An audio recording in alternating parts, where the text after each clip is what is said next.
My name is Carson Knight, and I am a patient living with severe hemophilia A.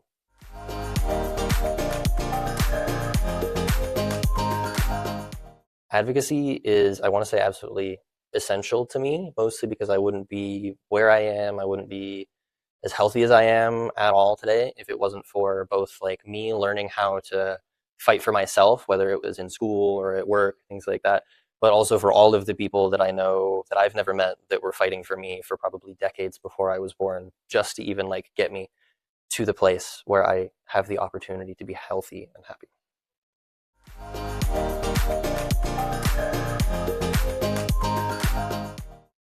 To me, the bleeding disorders community is like a second family in a way. Growing up, I didn't know anybody else at all, like not in my school, not in my neighborhood, that had a bleeding disorder. And so when I met the bleeding disorders community and found like all of these kids my age that had the same condition as me, and their parents met my parents, so my family didn't really feel alone anymore. It felt like just finding a whole family of people that were ready to like welcome us in and help us and make us feel like everything was going to be okay.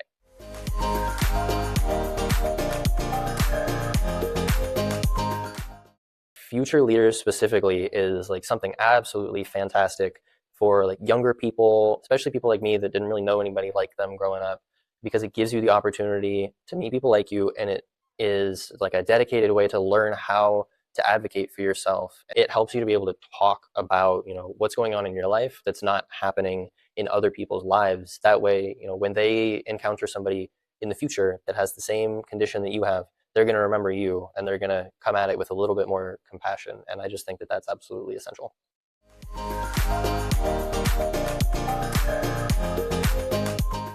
I would say just start talking.